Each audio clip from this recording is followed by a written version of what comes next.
Assalamualaikum warahmatullahi wabarakatuh.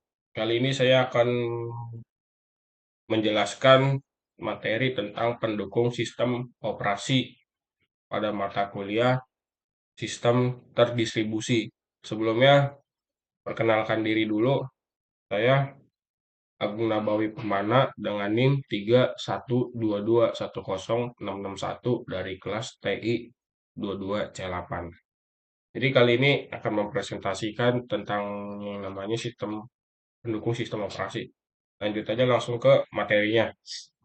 Jadi manajemen sumber daya itu ada tiga bagian, yaitu manajemen proses, manajemen memori, dan manajemen penyimpanan. Jadi di manajemen proses itu yang berfungsi untuk mengatur proses yang berjalan pada berbagai node dalam jaringan, termasuk penjadwalan, komunikasi antar proses, dan sinkronisasi.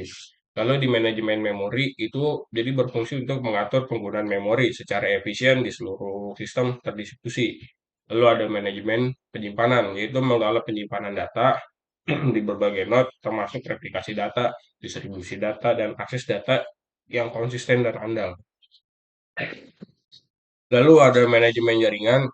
Jadi di manajemen jaringan itu ada protokol jaringan dan QoS atau Quality of Service. Di protokol jaringan sendiri itu apa mengatur komunikasi data di jaringan yang menghubungkan node dalam sistem terdistribusi.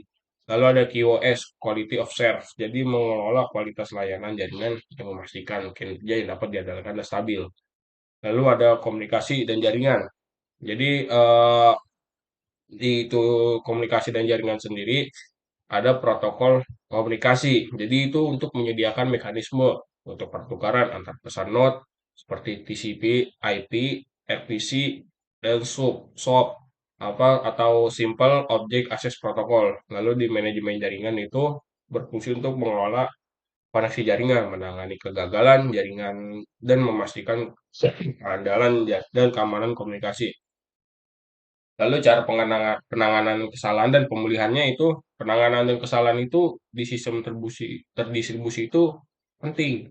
Jadi untuk mencegah keberlanjutan operasional seperti mendeteksi kesalahan yang dilakukan melalui mekanisme seperti heartbeat, monitoring, dan timeout. Untuk memantau kesehatan node setelah kesalahan terdeteksi, sistem menggunakan redundancy failover, dan replikasi data untuk menjaga ketersediaan layanan dan data. Jadi pemulihan itu melibatkan dua aspek, diantaranya data dan sistem. Jadi untuk membackup dan restore serta checkpointing digunakan untuk memulihkan data dan status sistem. Jadi makanya restart, roll forward, dan rollback digunakan untuk mengembalikan sistem ke kondisi konsisten setelah kegagalan. Jadi algoritmanya konsensus seperti Paxos dan RAF serta sistem self-healing. Jadi untuk membantu tetap berfungsi secara otomatis meskipun ada kegagalan. Dengan strategi ini sistem terdistribusi tetap handal dan efisien. Lalu ada middleware. Jadi middleware itu lapisan perangkat lunak yang berada di antara aplikasi dan sistem operasi. Jadi middleware sendiri itu menyediakan layanan dan berfungsi tambahan yang untuk mengembangkan pengembangan operasi integrasi aplikasi di sistem terdistribusi. Fungsinya jadi termasuk manajemen komunikasi antar aplikasi, manajemen transaksi, serta abstraksi kompleksitas infrastruktur jaringan dan distribusi data. Jadi middleware itu sendiri memungkinkan aplikasi untuk beroperasi secara terdistribusi dengan lebih efisien, mudah diatur, tanpa harus memikirkan detail implementasi infrastruktur di bawahnya secara langsung.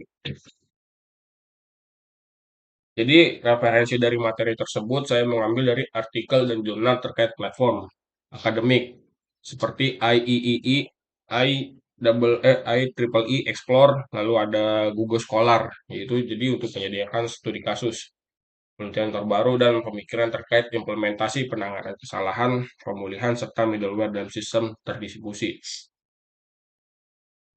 Oke, sekian dari saya. Apabila ada kesalahan dalam bertutur kata, apabila ada terbata-bata, mohon maaf selebihnya. Wassalamualaikum warahmatullahi wabarakatuh.